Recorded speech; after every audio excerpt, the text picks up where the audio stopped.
So we're going to get started now. Welcome to our PED Lunch and Learn, where we'll be learning about bylaw enforcement during the pandemic.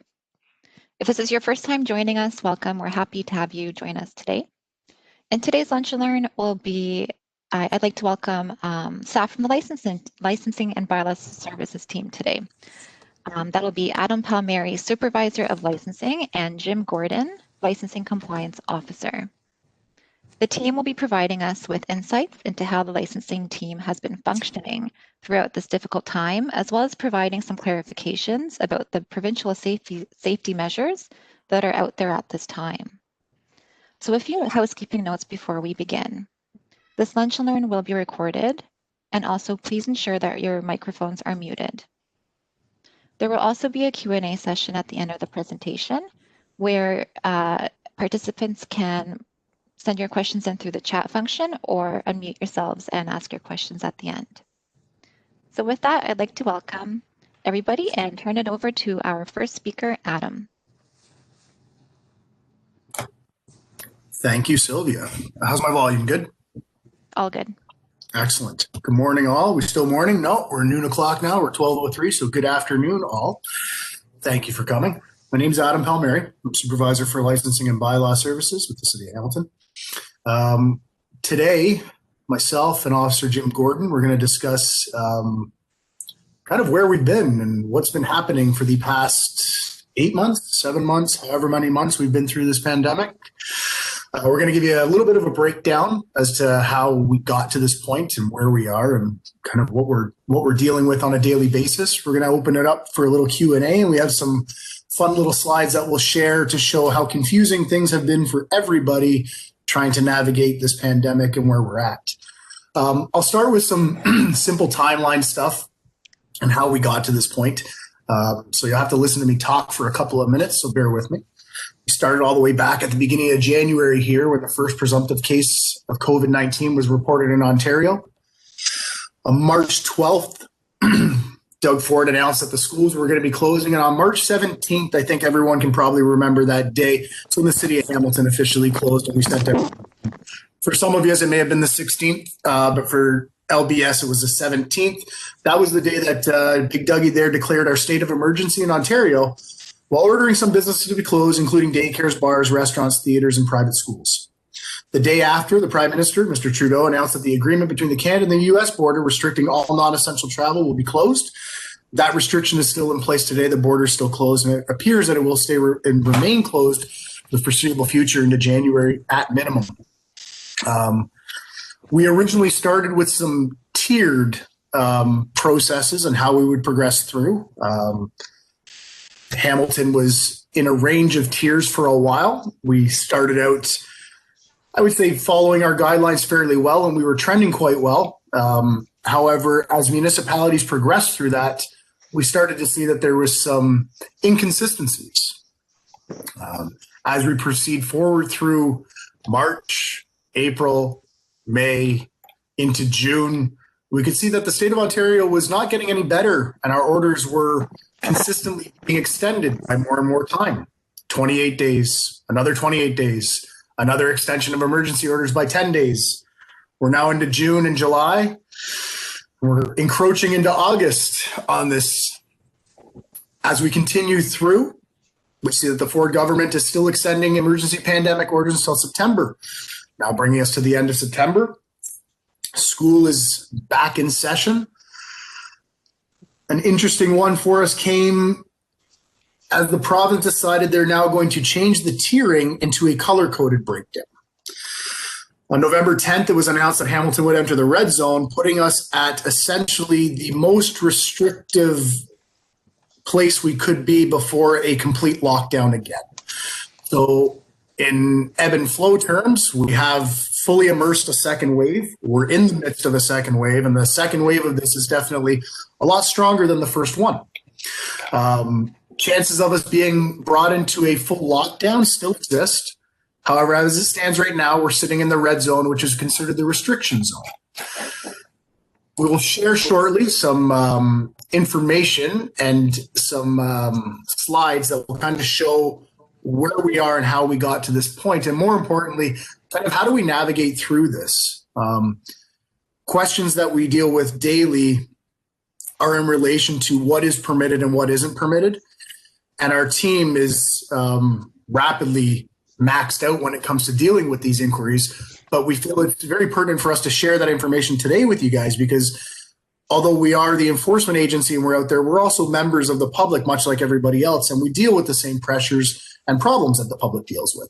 So the point of today would be to hopefully kind of give some guidelines and clarity onto that and show where we are, how we got here, and more importantly, what we need to do to get out of this.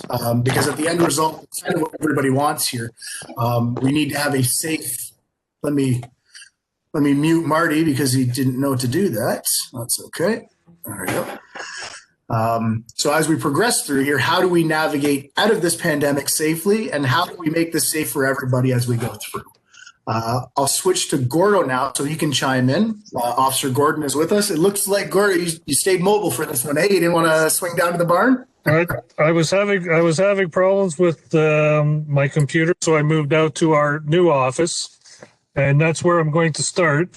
And we had to adapt, and everybody on the screen today has had to adapt in their work areas. For us, it was changing from an office/field hybrid where we all gathered in the office in the morning and then went about our daily business, to we are basically, this is our office now. These vehicles are our office, and we had to change from working in a team environment where you had conversations basically every morning, just saying hi and greeting everybody, asking questions amongst the team, to we're basically working alone every day in our vehicles. So we've had to adapt. When we need to talk to people, we use our phones now.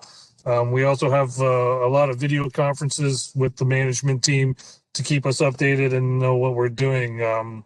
So because we spend a considerable amount of time each day in our vehicles, we had to consider some things such as you need to have your charger for your phone handy or your phone's going to die. You have to have a power inverter. Some cars have them, some vehicles don't. So if you didn't, you had to have a power inverter so you would have access to computer connectability. Driving around into the different areas for the video conferencing, we had to find spaces that we knew we would have good connectivity, so that we could have meetings and you could be heard and you wouldn't miss out on things. You had to decide what work could be accomplished in the car and which work could be done offline. Say when the restaurants were open and you took your 1 hour lunch and went into a restaurant, could you do any work in the restaurant? Things such as on a warm day when you're doing your notes, we had to find, good spaces where we knew we would have shade, because with the sun beating down on the vehicle all day, it gets hot. Just turning to your right to use your computer, you had to worry about your posture and, had to adapt. Some people have ordered the lap desks that go right on the steering wheel. That makes it easier for them to complete their work on a daily basis. Have to think about things like bringing a cooler for your lunches if you brought your lunch from home. Before, people would often go into the office to heat things up in the wintertime with the microwave. We're trying to avoid the office as much as possible. So these were some of the things that we had to adapt to.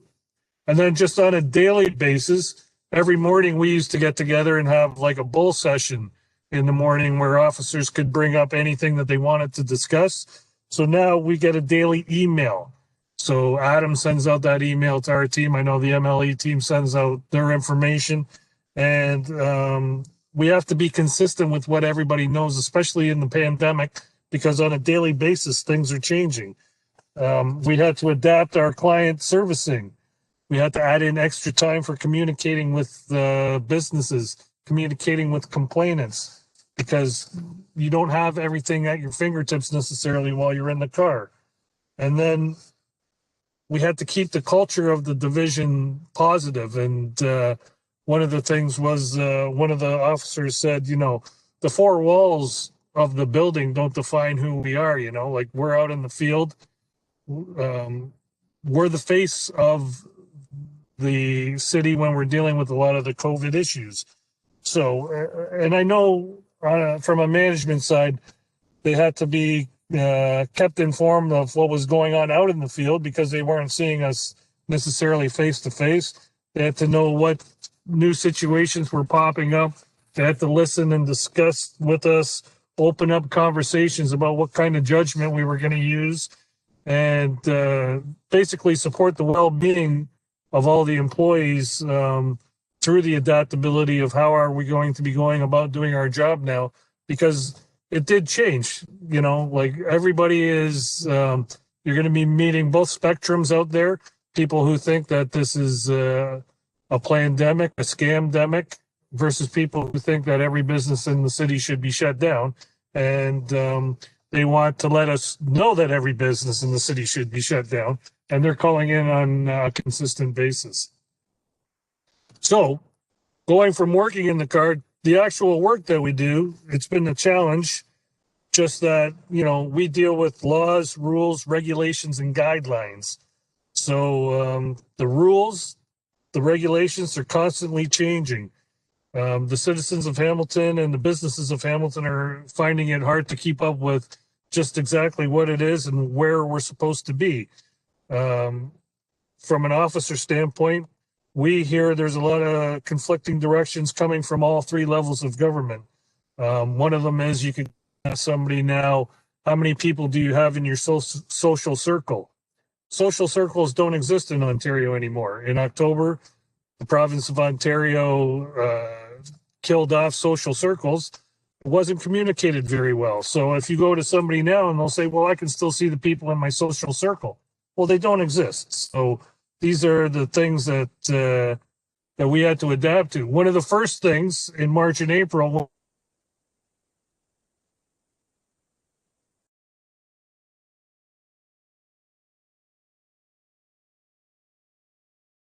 and what isn't. So we were kind of laughing as officers because we went into the businesses telling them you're essential, you're not essential. Sometimes they had gone to the provincial government and had letters from ministers that gave them permission to open up.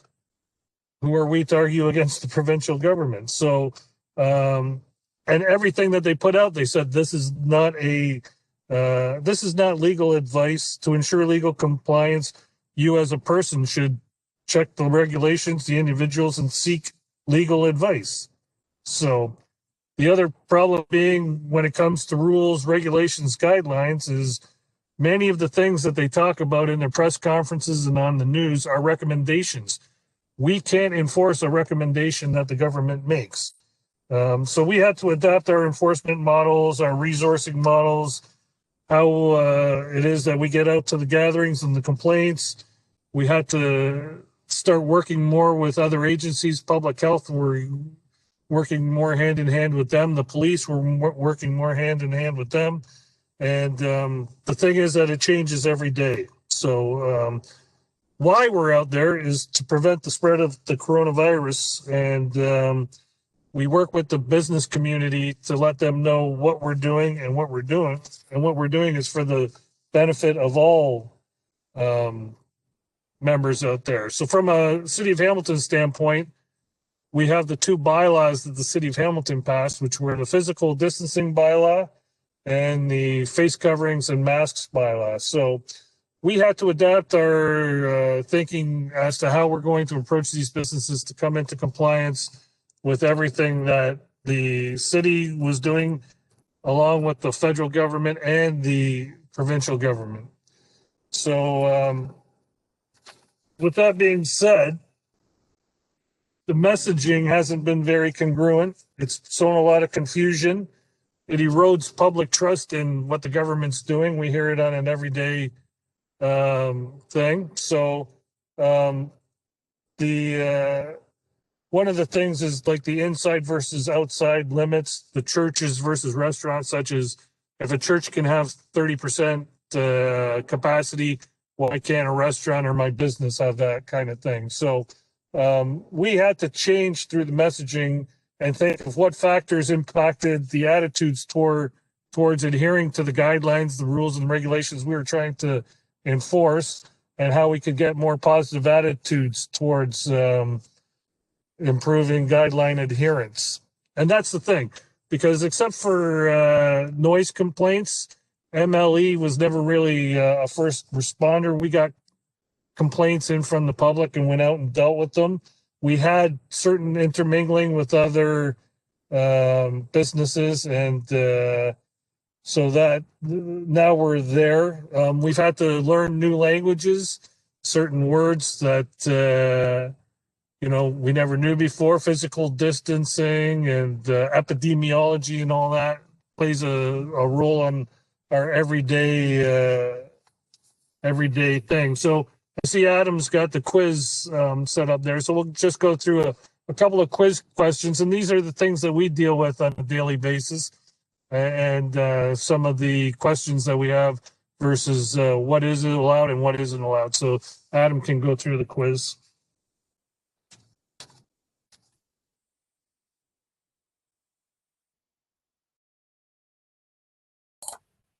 Sorry, got a lot of screens open. Yeah, I think, did everyone see the first one, Sylvia? Did it come through there? So we're on the second one here. So we're just a couple of slides that we'll go through. The biggest one, I guess, we get is, can I go out to eat in the city of Hamilton? And we framed it as a date because I guess people still like going on those. So the numbers that we have right now for internal for restaurants, guys, are 10 patrons eating inside the restaurant. Is that still correct order, or are we 10 outside now? We're still okay with that. Double date, but can't have more than 4 at a table. You've been screened at the door and left contact tracing info. They usually collect 1 for all at the table. We're eating outside on the patio, and a date in the restaurant ends at 10 p.m. We get a lot of inquiries about do the employees count towards the overall total inside a restaurant? That answer is no. The employees do not count towards that total. So they would be able to be permitted to have 10 patrons in the restaurant at any given time. And then, are we going to just cruise through these, Gordo? Yeah, go through all 6 of them and then. Sure. Question 2. Is it okay for an employee to not wear a mask because they're behind a physical barrier? So I will share this one with you. Share content. Screen 2. Making sure those are showing up, Sylvia, yes? Yeah, looks good. Excellent. And I'll stop sharing this one and I'll close it, and then I'll open up the other one for us. And I'll just continue this way back and forth for a couple. Bear with me.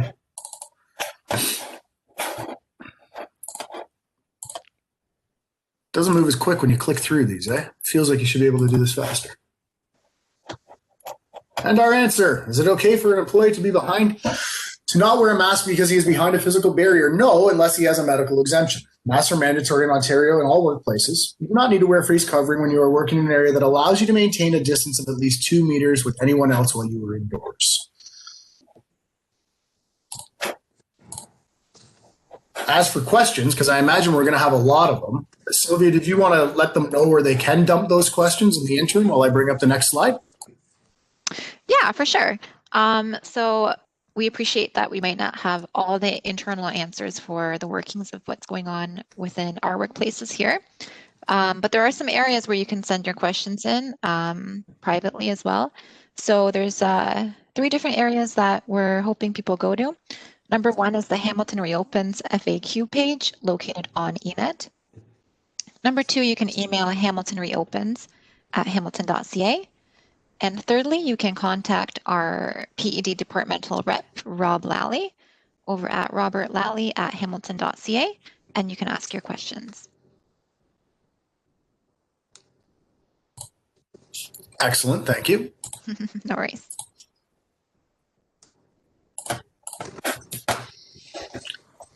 So is a gathering legal in Hamilton right now? And we are showing it would appear an outdoor, looks like a driveway gathering.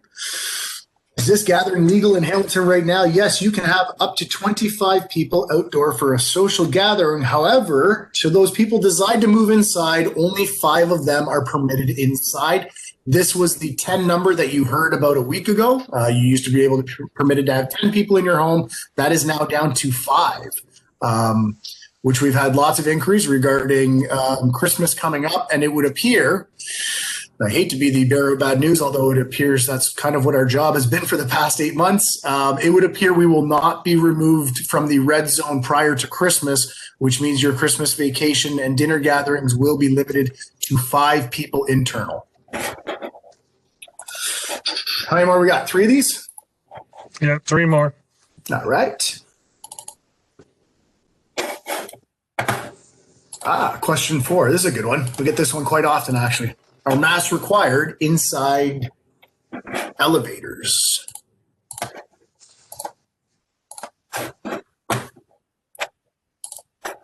Do I need to wear, in an apartment or condo, do you need to wear a mask in an elevator? Yes, unless you are alone. Ontario's new mask regulation now requires that masks or face coverings be worn in all building common areas where people are unable to maintain physical distance of at least 2 meters, including elevators. Normal medical exemptions apply.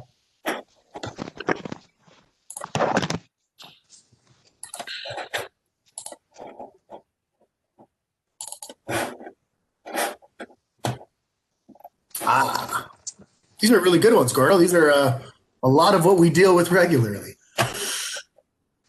Are retail stores required by law to have directional arrows showing which way customers go? No, and we do field this inquiry quite a bit. Big box stores, a lot of people feel that the social distancing and the ability to remain socially distant in these aisles is somewhat problematic. I'm sure everyone has went shopping recently and seen the arrows indicating where you should be walking or the direction of travel for the for where they want customers to go. Is this a requirement that all stores have that? No, it is not. Much like guidelines released to the public, these would be a guideline that a business could implement to help promote physical distancing, such as lines at entrances, checkout lines. You're now seeing the evolution of people only having one customer at a checkout at any given time. So all of these are recommendations to assist the store in how they should control this. However, none of these are actual laws or bylaws or regulations that they must comply with. That's a good question, Adam. I always see people in the aisles and they don't necessarily always go the right way.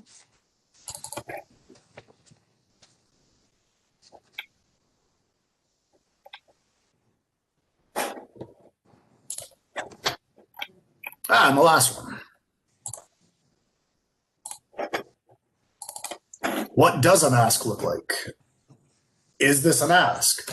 The one on the right, for people not familiar with masks, this is known as, or what we've been told it is known as, a mingle mask. Has 2 very large plastic spacers on the bottom, one kind of in the indent between the bottom lip and your chin, and then one underneath the chin. It essentially keeps the mask away from your face so you're able to speak. However, the bylaw required, or the bylaw, the way it's written, says this does not comply with the mask. The mask bylaw states that it must fully encompass the nose and the chin area for it to be a suitable face mask.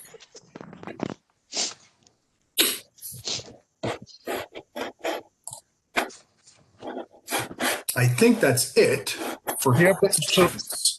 So from that, we'll move on to something that we hear on a constant basis, and that is education versus enforcement. So you'll hear the politicians and the people that are in charge often saying, you know, we'd rather educate the public and the businesses rather than come down forcefully on them.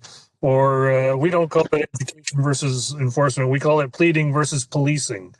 So we're out there pleading with people to do the right thing for the community, wear your masks, do your social distancing, do your physical distancing so that we can all get out of this. One of the big myths is that we get this phone call all the time, I need you to go shut something down.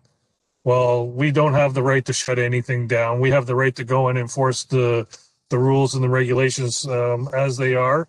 And from a standpoint of education versus enforcement, as of up to last week, since March, municipal law enforcement has enforced 338 charges under the various things that we had. The first was the Emergency Management and Civil Protection Act, and that was what came about in March, and then it morphed into the Reopening Ontario Act, which we're in right now, as far as the stages and the which keeps changing. You know, we had different 3 stages, which is now evolved into 5 color codes, which is causing even more confusion, but we deal with that on a daily basis. And Adam's put up the house there. One of the biggest things is how many is too many in my house. So you get a lot of calls from neighbors saying, hey, you know, John Brown across the street, he's having quite a few people in his backyard. How many is he allowed? As you can see, just in the last from July till November, it's changed 4 times.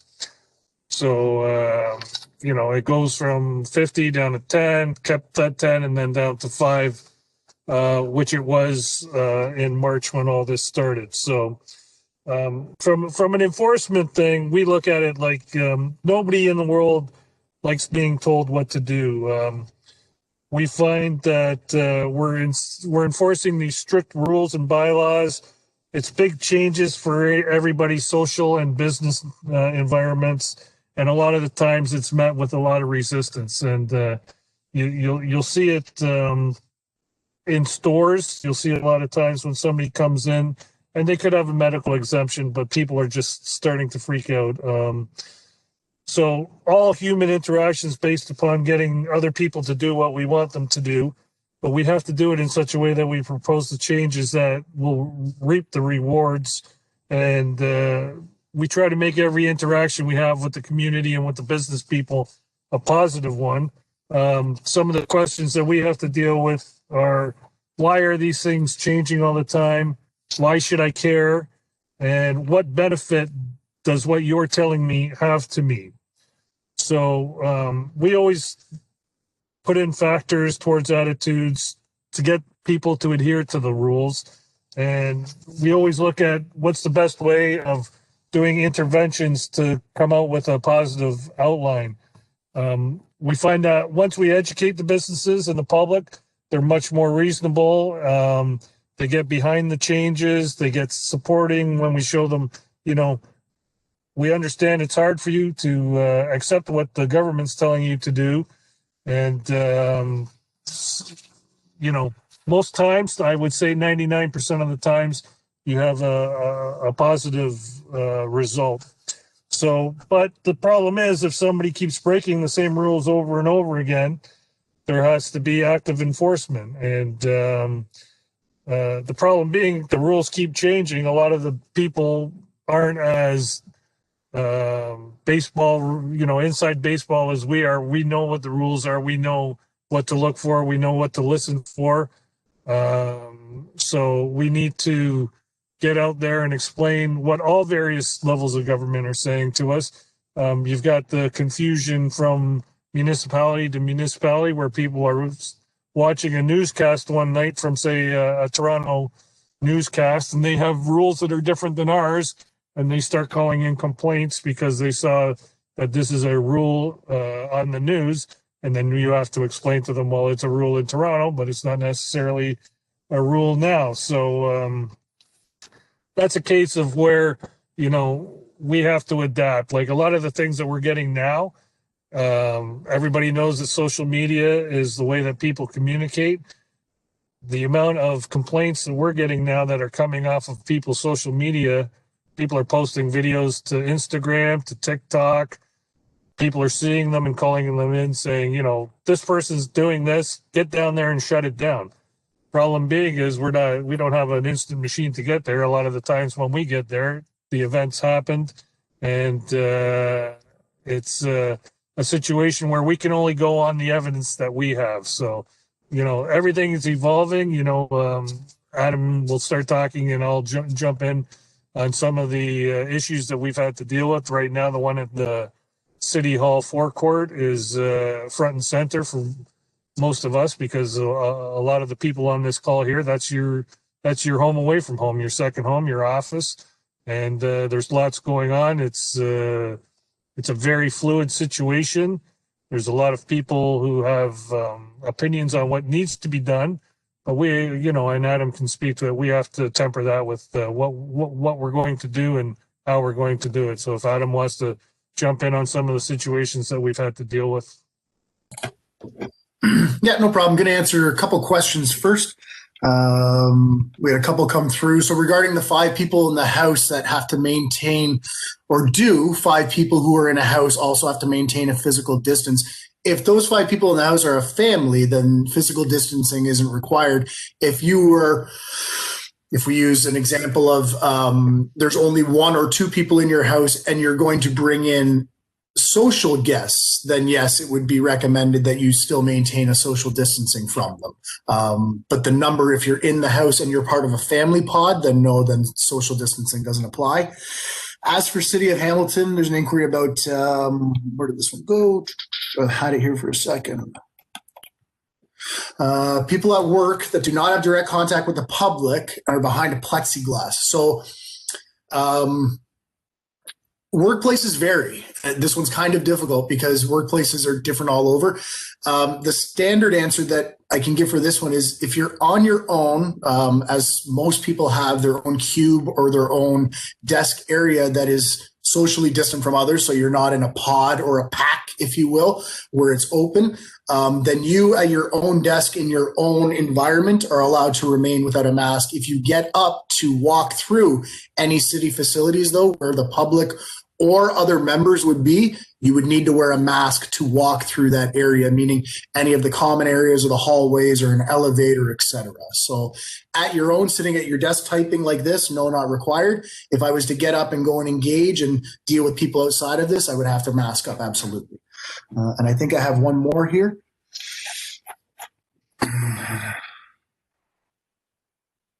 That's something not for me, no problem. All right. Gordo, where were we?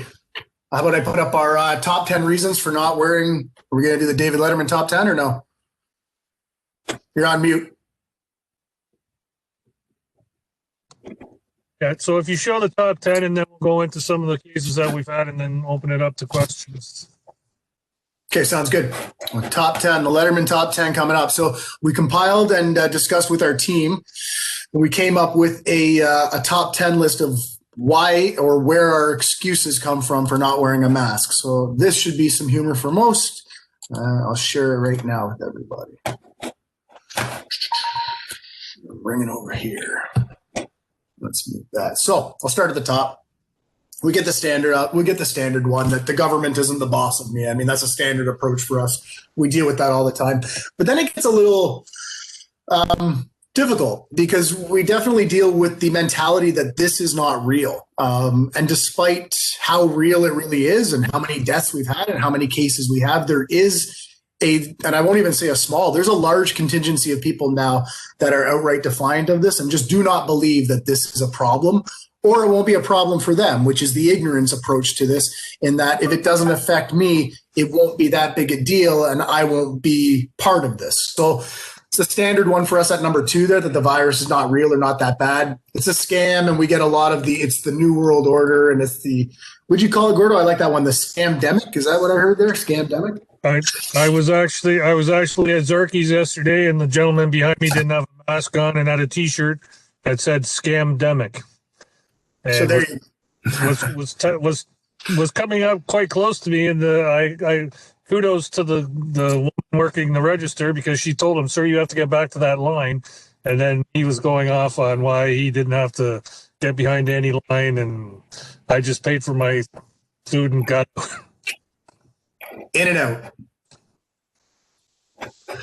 The mask will cause various medical problems. This one's great, right? This is the mask gives me mold, and I'm breathing in mold. And I read on Google wearing a mask causes this, and yeah. I mean, I got fairly sensitive skin. I won't lie that the mask does bother me. I also have a beard. It causes itching. I've had a breakout from some of the fabrics, but I mean, like, if that's the only thing I have from wearing a mask, isn't that probably pretty good, right? But trying to get that message across to people sometimes, it's in the approach. And when you're dealing with people that don't want to believe or don't want to be part of this, it can be difficult. Top 5. I just tested negative for the coronavirus, so I don't have it. My test says so. We've had that as an excuse. I was just tested. I don't need a mask. And I mean, common sense approach to that is, I mean, just because you didn't have it at that snapshot in time does not mean the minute you left that facility, you didn't come into contact with it. It's not cool or masculine, or I'll throw feminine into that too. Only wimps wear masks. I'm tough enough that I can beat this, is apparently what a lot of people think, which is oddly enough the same mentality some people have with not wearing sunscreen, that they actually feel they're tougher than the sun. So kudos to them if they feel that way. However, proven from much research that wearing a mask can't get the virus. I've been to Costco every week since March. How many tests has there been? So people are just flat out saying that they've been around it. No one can hear me when I wear a mask. It's a medical exemption. How can I order my food if people don't hear me? The big one, the mask is a symbol of oppression. A lot of people feel this way, that the mask is a heavy symbol of oppression. And by succumbing to this, that the government is taking control. You got to be a special kind of person to believe that, but we do face a lot of this. And the mask advice keeps changing. So if I wasn't wearing one back then, why do I need one now? This is probably one of the most difficult ones to face because, yeah, the regulations continue to change. However, the one thing that has remained fairly consistent with this is wear a mask, right? Wear a mask and stay home. However, the stay home part has kind of changed. We originally were on a lockdown, and then we were permitted, and then we were essential, and then you were kind of essential, but not really essential. And it changed in that. But the mask advice itself has not changed. It's been fairly consistent since we started with this. Wear a mask. Gordon, I'm going to stop sharing now. Go ahead. Yeah, so where we are 8.5 months in, and like on a daily basis, everything's changing. As officers, we have to be on top of the news. We have to know what's going on. Most of us, 1 o'clock every day when we're driving from call to call, we've got the press conference of the premier on just to see what's happening. Is there going to be changes? Is there anything that we need to know about what we're doing? You're seeing with the lockdown in Toronto, there's a big pushback for small businesses.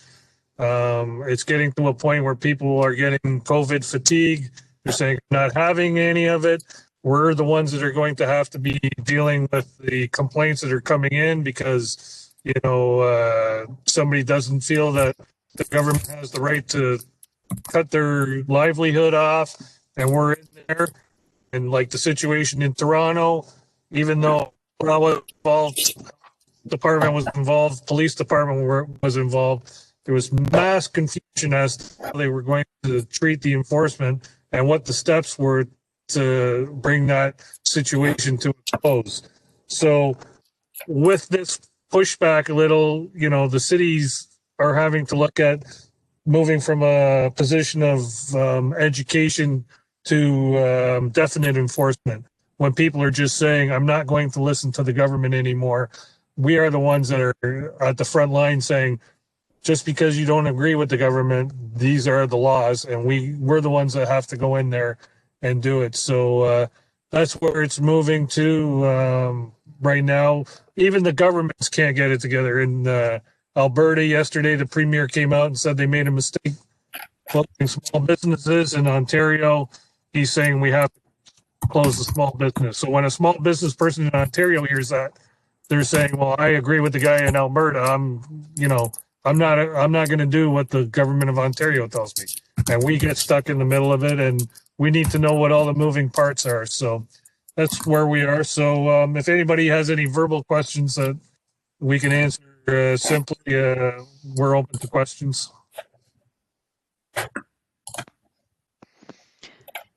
Great. So everybody, you can use either the chat or raise your hand and we will unmute you. So I did see a question here from Louisa.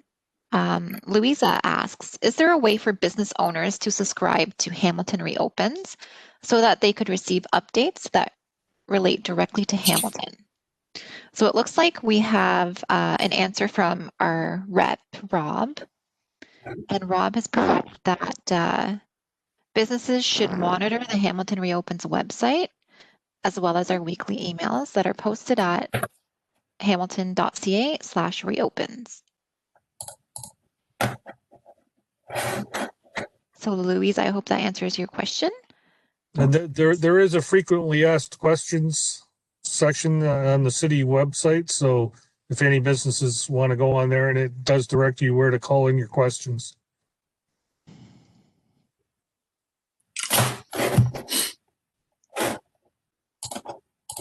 I don't see any hands raised. I'm going through the chat here. I know, Adam, you had answered a lot of the questions that were coming in.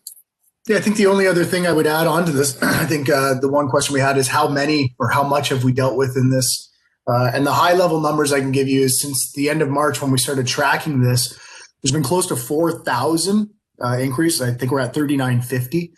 And of those ones, close to 2,000 of those required an ARM or an action request created to them. Yeah, so there's a question there about enforcing in the urban area versus the rural area, and how hard is it to enforce in the rural area?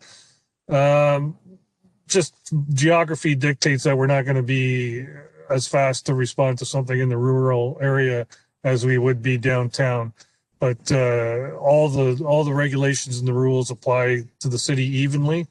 So, you know, we are challenged when you do get a call out, say Cambridge Way on 11th concession or not, but if there's something happening by the time you get out there, oftentimes it's not happening. And we are very limited at night when there's social gatherings going on as to how many enforcement officers are working with the police to quell those. So.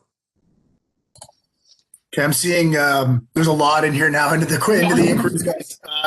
I'll have so what we'll do is, because I know we'll run out of time with these, some of these are pretty heavy ones. A couple of them are really simple, such as, can I travel to other zones?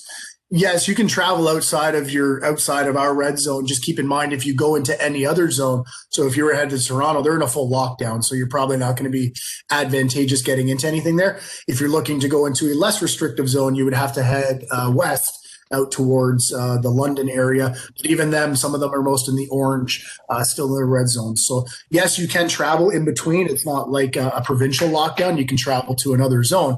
However, their restrictions may be equal to or greater than what we're already dealing with. And then the other ones, some of them require a little bit more than what I can offer just in speaking here, such as, has the city considered creating? Yes, we have, but we still have to go with the provincial regulations. We can't supersede them. We can make recommendations, but we can't go above and beyond what they've already put in. And I think, can someone from Hamilton Diner come in from a lockdown don't? Oh, such as the GTA. So yes, we do actually have that quite a bit. That is a concern for us. I think there was an article in the paper the other day about people heading into a Grimsby gym, and he's concerned about the overall volume of that from people that are not traditionally from Grimsby. So we are seeing what we call some migrating.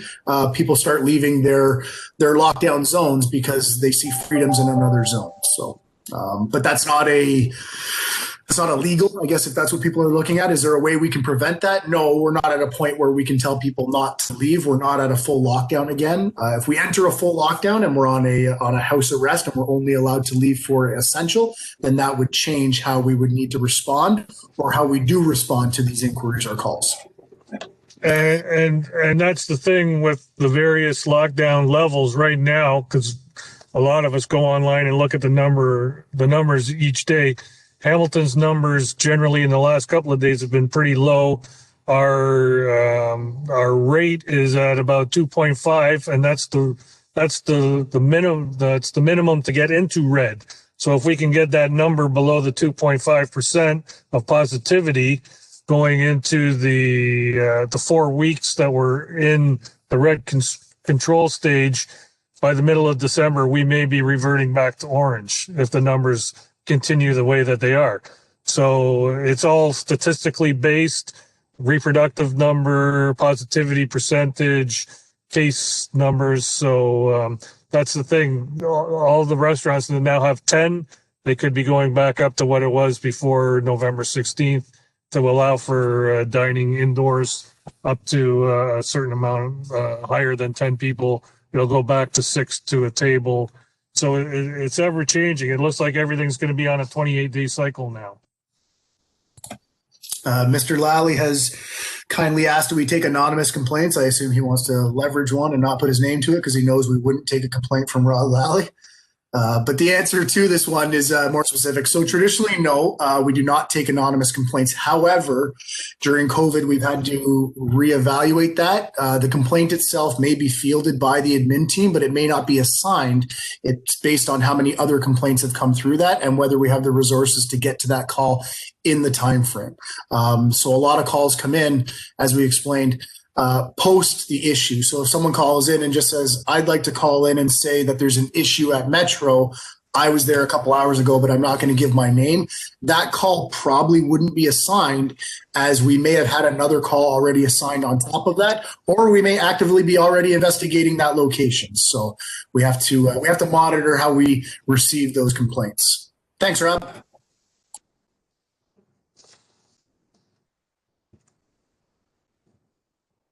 So if there's no more questions, Sylvia, if you want to. Yeah, it doesn't look like there are any more. So just a couple final thoughts.